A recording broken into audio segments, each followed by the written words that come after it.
Intimacy of touch with moon in Scorpio. When you want to be penetrated emotionally, but fear the burn of being touched wrong. With the moon in Scorpio, touch is never just physical, it's psychic. A glance can feel like a confession. A hand on your back can split you open or slam a door shut, depending on its energy. Your body is wired to read the layers beneath every gesture, every embrace. And because of that, you don't open easily. You open completely or not at all. You don't ease into closeness. You either dive into emotional depth or stay armored against invasion. You crave intensity, but on your terms. The idea of casual affection rarely satisfies your moon. A quick hug or distracted brush of the arm can feel not only meaningless, but violating. Because touch, for you, is an entry point to your underworld. It's a sacred invitation, and if someone comes in without reverence, your whole system shuts down. You may appear still, even receptive, but inside you're retreating, calculating, fortifying. There's a sacred rage beneath your skin, one that flares when you're touched without consent, not just physically, but energetically. You feel when someone touches you from desire instead of devotion, from control instead of connection. And that mismatch is unbearable. Your moon doesn't flinch outwardly, but inwardly, it memorizes. It catalogs betrayals in the flesh. You might not say a word, but you never forget how someone made you feel in your body. But beneath the armor, you long to surrender. Not to just be touched, but to be undone. To be melted by a hand that isn't afraid of your intensity, your darkness, your storm. You want to be held with full presence, where every stroke feels like a vow. You want touch that penetrates the surface and reaches your soul. And yet to receive that, you'd have to lower your defenses. And to lower your defenses, you'd have to believe you're safe. You rarely do at first. Scorpio moon's test. You push, pull, provoke, sometimes without realizing it.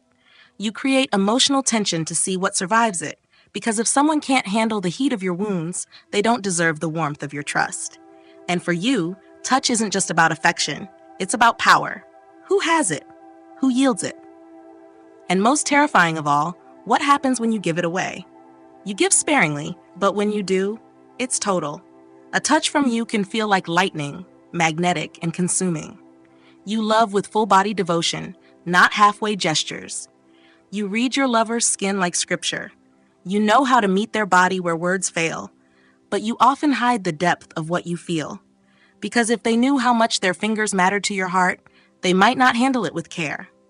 To deepen your intimacy with touch, start by naming what you fear, not just what you want. Say, it's hard for me to receive when I don't feel fully seen. Or, I want to surrender, but I've been touched without reverence before. These aren't walls, they're keys. They teach your partner how to meet your shadow without shrinking from it. And allow yourself to be held even when the moment isn't perfect. Let someone reach for you before you've scanned their soul. Let the hand that doesn't know everything about you still try. You don't lose power by being vulnerable. You gain intimacy that's real, mutual, and alive. Because when you let yourself be touched, not just in body but in truth, your Scorpio moon finds the only thing it ever truly wanted, fusion. Not possession, not performance, but the raw alchemy of being fully met, fully felt, and finally fully free inside someone's arms. Intimacy of sensate with moon in Scorpio. When you crave full sensory merging, but fear being seen too clearly to survive it. With the moon in Scorpio, the senses are not just filters for the world, they are gateways to your emotional core. A voice that falters, a scent that clings too long, the subtlest shift in someone's breathing. You notice all of it. You feel everything with intensity, but you rarely let on. Because to experience sensory intimacy is for you to risk unraveling. And unraveling in front of someone else feels like standing naked in a storm, without shelter or escape. You want to be consumed, seen, heard, smelled, tasted, known, but only if the person has earned access. Sensory closeness isn't casual for your moon, it's sacred. A gaze held a second too long can feel like a soul intrusion. A whisper spoken too loudly can sting like a slap. When the moment is off, your instinct isn't to explain, it's to vanish. Your Scorpio moon protects your emotional skin by monitoring every sensory cue for danger. And yet, you hunger for connection that doesn't just see your face, but penetrates your energy. You don't want a compliment on your smile. You want someone to feel the sadness in your voice, even when you're laughing. You want someone to hear the meaning behind what you didn't say. You don't want to be adored. You want to be decoded. But letting yourself be perceived so deeply threatens the fortress you've built. Your mystery is part of your protection. You've learned to be unreadable for safety, and now the idea of being sensed, truly sensed, can feel violent, even when it's gentle. Because what if they misunderstand what they perceive? What if they use it against you? Your moon equates sensory vulnerability with emotional risk, and risk, especially with no guarantee of depth in return, feels unbearable. So you cloak yourself, you control how you're seen, you choose the lighting, the timing, the tone, you let people witness the part of you that's intense but contained, seductive but unreadable. And even when someone gets close, you might redirect the focus, ask about them, shift the mood, dilute the exposure. Not because you don't want to be known, but because you want to be known accurately, and you trust few to do it right. Still, you ache for someone who won't flinch when you unmask, who sees the beauty in your shadows, the softness beneath your power. Someone who understands that your silence speaks louder than sound, that your scent changes with your mood, that your eyes never lie even when your words do. That's the kind of sensory recognition your moon craves, the kind that feels like being mirrored at the soul. To cultivate this intimacy, allow for moments where you don't control the perception. Let someone see you in messy light. Let your voice tremble. Let your scent carry your truth. And when the fear rises, say it out loud. It's hard for me to be this visible, but I'm trying. That confession becomes its own sensory imprint, raw, tender, unforgettable. And offer the same gift in return. See them, not just with eyes, but with presence. Sense their truth without dissecting it. Let the intimacy flow both ways, not as performance, but as permission. Because when you surrender your fear of being sensed and allow your depth to be felt instead of managed, your Scorpio moon experiences what it secretly longed for all along: union. Not through touch alone, but through perception that pierces illusion and lands in truth. A recognition so complete, it feels like home. Intimacy of kindness with moon in Scorpio. When you long for devotion, but doubt the softness you need will last. With the moon in Scorpio, kindness is not taken lightly. It's not a smile or a gentle tone. It's a form of loyalty, a proof of safety, a signal that someone won't weaponize your vulnerability. You don't need sweet words or flattery. You need presence that stays when your edges show. When your emotions surge, when your silence deepens, when your moods get muddy, kindness to you is about staying power. Anyone can be nice in calm waters, but will they remain when your tides rise? You crave the kind of emotional generosity that is subtle but unshakable, the partner who won't retreat when your mood darkens, the friend who doesn't shame you for your intensity, the lover who hears the sharpness in your voice and still holds your hand. Because for you, kindness isn't about being gentle, it's about being unafraid of your emotional reality. You test it constantly, even if you don't mean to. You poke, you push, you scan for flinches. That's the paradox of your Scorpio moon. You hunger for tenderness, yet distrust it. If someone is too kind, too forgiving, you may wonder what they want. If they're consistent, you suspect they're hiding resentment. It's not cynicism, it's self-preservation. You've been burned by people who smiled while they betrayed you. And so you equate softness with danger, even though it's what your heart most needs. So instead, you often hide behind strength. You'll show devotion before softness, loyalty before affection, protection before openness. You touch with presence but not vulnerability. You'll offer your whole body before you offer your fears. Because once someone sees the trembling beneath your armor, you fear they'll either pity you or walk away, and your moon would rather burn alone than risk abandonment in the middle of bearing itself. But that doesn't mean you don't crave mercy. You want to be allowed to fall apart without judgment, to feel someone reach out, not because they're fixing you, but because they're with you. You want kindness that doesn't need to be earned, care that shows up even when you're guarded, suspicious, or slow to trust. And most of all, you want someone who's kind because they choose to be, not because you've kept them happy. To you, kindness also means truth. You don't want someone to be soft and dishonest. You want fierce compassion, someone who can say, "You hurt me," without withdrawing love, someone who can call you out and still stay close. That kind of honesty, paired with presence, is your definition of emotional safety. It lets your moon exhale. It tells you you're safe, not because you're good, but because you're known. To deepen this intimacy, start small. Let someone see you when you're irritable. Let your moods rise without explanation. Say, "I'm not easy right now, but I need you to stay kind."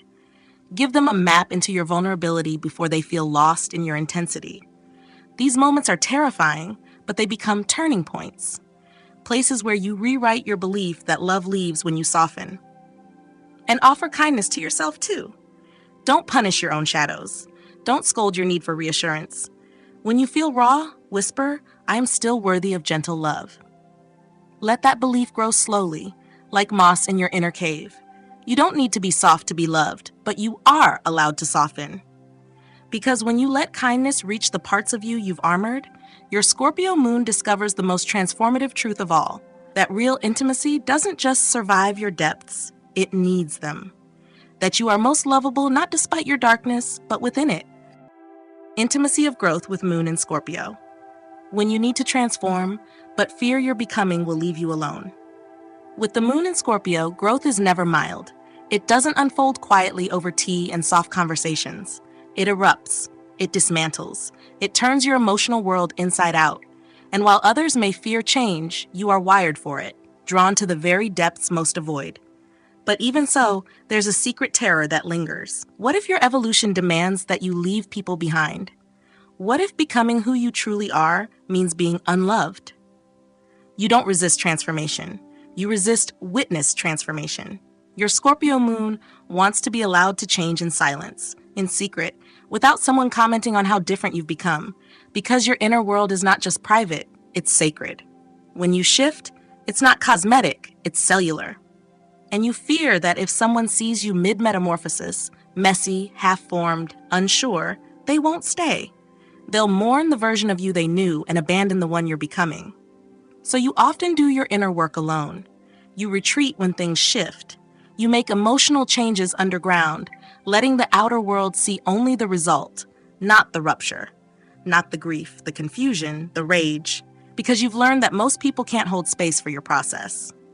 They want outcomes, certainty, polished healing. Not the fierce honesty of someone who is still in their emotional cocoon, not yet beautiful again. And yet, what you long for is someone who can stay through the chaos. A partner who doesn't need you to be stable to love you. Someone who understands that your intensity isn't destruction, it's rebirth. Your moon wants to be seen not only in your power, but in your unraveling. To be loved, not just for your strength, but for your fragility mid-transit, when the old you is crumbling and the new you hasn't yet arrived. You often measure relationships by how they respond to your transformation. Do they flinch when your boundaries shift? Do they pull back when your needs deepen? Do they guilt you for changing the rules mid-journey? If they do, your moon begins to pull away, quietly at first, then completely. Because for Scorpio, growth that isn't honored becomes grief. You don't want to outgrow love, but you will if love refuses to grow with you. Sometimes your fear of being misunderstood in your evolution makes you emotionally self-contained. You might not share your shifts in real time. You'll process them alone, test your new self in silence. You want to make sure this version of you is strong enough to risk exposure. But that self-protection can become isolation, and your moon can forget that intimacy isn't just surviving change, it's sharing it. To deepen this intimacy, begin by inviting someone in before the transformation is complete. Say, "I feel myself changing and I'm scared it'll shift how we connect." Or, "I want to grow without losing you, but I can't keep shrinking to keep us the same." These aren't demands. They're invitations into your underworld, where real trust is born, and hold space for their growth too. Watch how they shift. Celebrate their becoming, even when it scares you. Let them teach you that intimacy isn't built on staying the same. It's built on staying together, even as everything else dissolves and reforms. Because when you let someone walk with you through your sacred wreckage, your Scorpio moon finds the only intimacy that truly satisfies. A love that doesn't just endure your transformation, but deepens inside it. A love that doesn't fear your death and rebirth cycles, but learns to rise with you again and again. Intimacy of activity with Moon in Scorpio.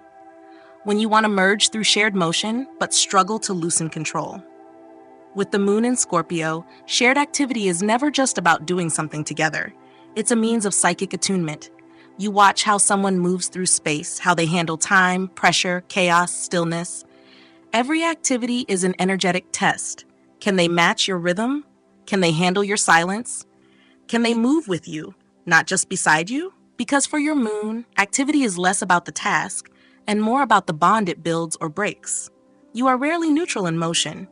A shared walk, a project, a meal, each becomes a ritual. You want to feel a silent fusion through doing, the way their hand brushes yours while folding laundry, the tension of working side by side in quiet urgency. Even mundane errands can feel erotic or intense if the energy between you is right. But when it's not, when their presence feels distracted or their pace out of sync, your Moon absorbs it as rejection. That's because for Scorpio, activity is a deeply emotional space. You notice everything. If they avoid eye contact while cooking with you, if they sigh during a task you initiated, if they seem detached when you're pouring focus into something shared, you read it instantly. It doesn't feel like just a mismatch of preference. It feels like emotional abandonment. You want someone whose attention moves like yours does. All in, all present, no performance. But this is also where your fear creeps in, because you can become controlling without meaning to. If the energy of the shared activity feels off, your instinct is to tighten, to redirect, to take over, to fix the vibe. You struggle to let the moment breathe. You'd rather orchestrate it than risk being vulnerable to its messiness. Your Moon has a hard time trusting that intimacy can survive chaos or someone else's way of doing things.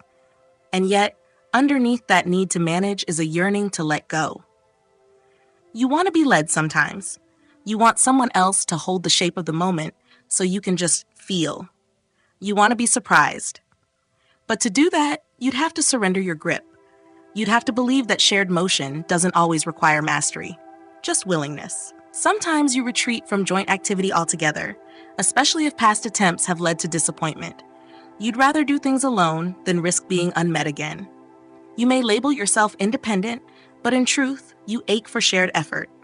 For someone who won't just join in, but plug in, who brings intensity without disruption, depth without dominance. To deepen this intimacy, try releasing control one gesture at a time. Let them plan the day. Let their style lead the dance. Even if it's awkward, even if it's not how you would do it. Say, it's hard for me to let someone else set the tone, but I want to try.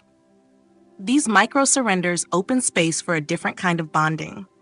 One not based on orchestration, but on trust. And offer your presence fully when they invite you in. Even if the activity seems simple, even if it doesn't seem emotionally charged. Because for them, it might be.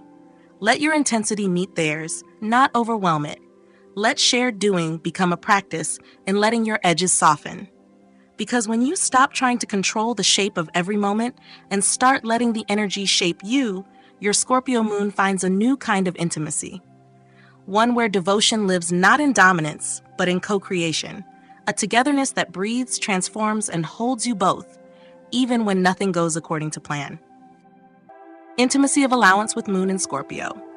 When you want to be accepted as you are, but fear that who you are is too much. With the Moon in Scorpio, the need to be fully allowed, unfiltered, untamed, undone, is so deep, it aches. Yet it's the one form of intimacy you struggle most to receive. You want a love that doesn't flinch when you're dark, or still, or burning through emotions you can't name.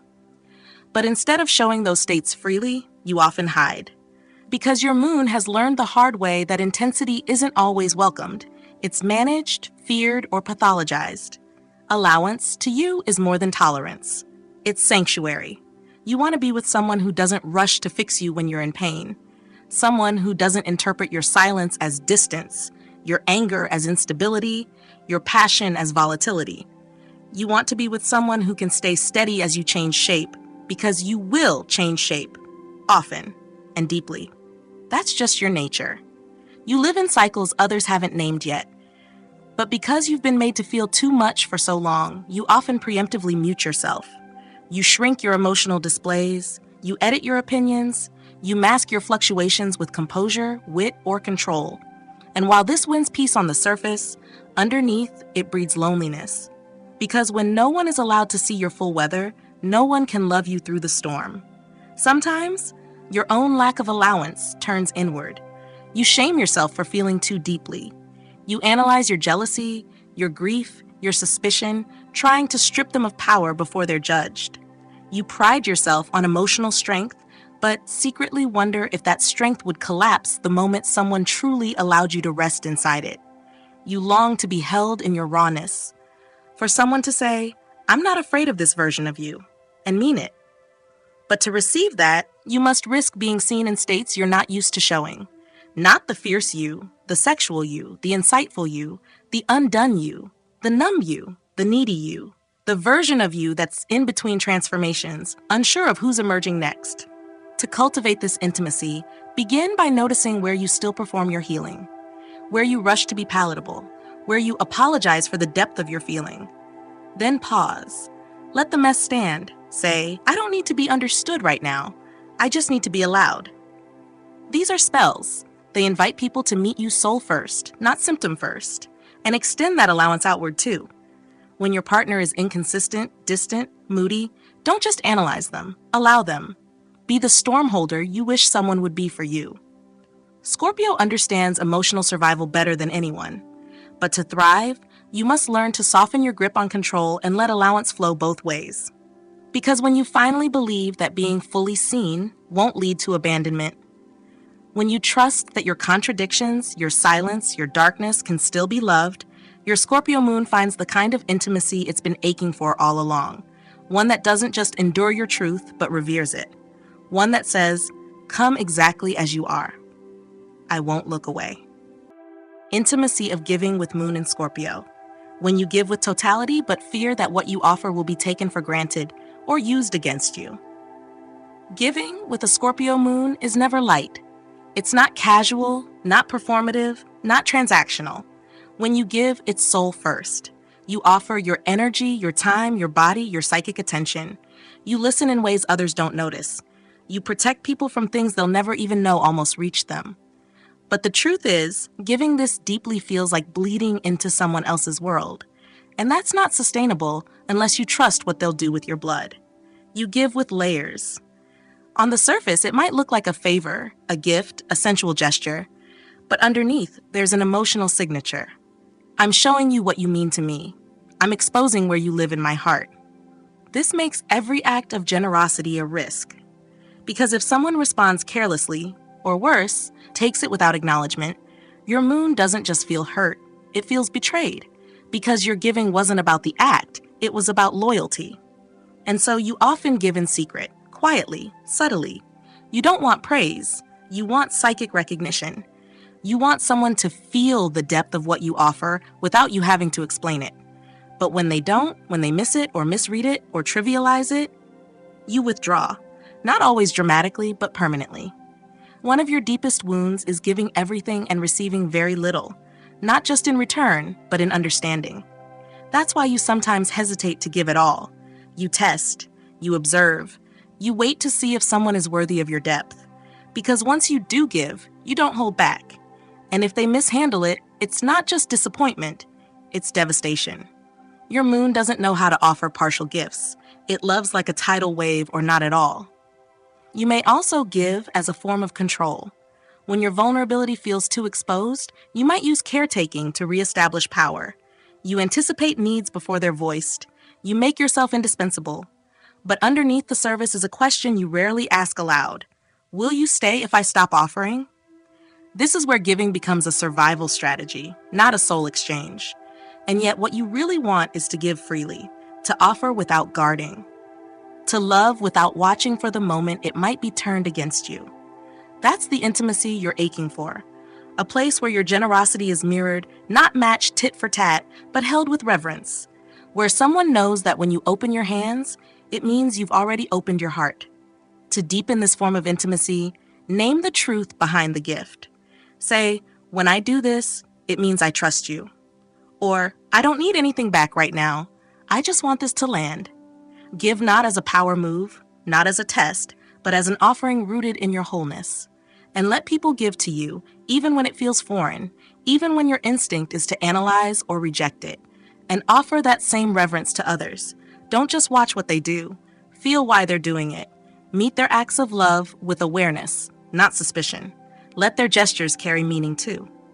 Because when you stop giving only what you can control and start giving from the space that trusts in return, your Scorpio moon finds what it's always known was sacred. That love is never about how much you offer, but how deeply it's honored. That true giving doesn't weaken you. It binds you to someone who finally knows what to do with the treasure you are. Intimacy of receiving with Moon in Scorpio. When you crave to be chosen fully, but fear what it will cost to let love all the way in. Receiving love with a Scorpio moon is paradoxical. You want it deeply, desperately, but not lightly, not carelessly, not without a sense of sacred responsibility from the giver. Your emotional body knows that to truly receive, you must be open. And openness feels dangerous. Because love, when it finally reaches you, touches not just your heart, but your secrets, your shame, your power, and your pain. You are suspicious of gifts without depth, of affection that arrives too easily. When someone offers you care, praise, or nurturing, your moon begins scanning. Why? What's behind this? Do they mean it? Can I trust the hand that feeds me, not to poison me later? You've learned that sometimes love comes with a hook, and so your instinct is to resist softness until you're sure it won't cost you more than it gives. Even in moments of tenderness, you may deflect. You change the subject. You brush off compliments. You make a joke. You say, "You don't have to do that." Not because you don't want to be loved, but because receiving love without control feels like handing someone the key to your underworld, and you'd rather starve emotionally than risk betrayal in that exposed space. But the truth is, your moon is to be seen and still held. You want someone who doesn't just touch your beauty, but chooses to stay for your shadows. Who doesn't just give when you're strong, but especially when you're crumbling. Who doesn't need you to be deserving in the moment to offer care. Who gives because they want to, not because you've earned it with silence or strength. You also crave acknowledgement that your receiving is not weakness. It's vulnerability, yes, but not fragility. When someone offers to carry your pain, your instinct might be to protect them from it instead. You don't want to become a burden. But this guarding cuts you off from the very nourishment you long for. Because the moment someone offers to truly witness you, your control mechanisms fire to shut the door before the light gets in too far. To receive more fully, you must begin by receiving the small things. Let someone refill your cup without guilt. Let them kiss your shoulder while you're brooding. Let them say you deserve this without explaining it away. Each act of receiving is a quiet revolution against the belief that being held will undo you. And speak your fear out loud. Say, "I don't always know how to let love in." Say, "Sometimes when I'm being cared for, I want to run." Let these truths be part of the intimacy, not blocks to it. Because when someone knows what you fear, they can meet you with more patience, not less. Because ultimately, when you let love land, truly land, your Scorpio moon finds the experience it's built for. Transformation through connection. Not control, not power, not testing, but surrender. Receiving not as submission, but as sacred union. When you let yourself be loved in the places you thought were too dark to deserve it, you realize they were never dark at all, only waiting for someone brave enough to touch them.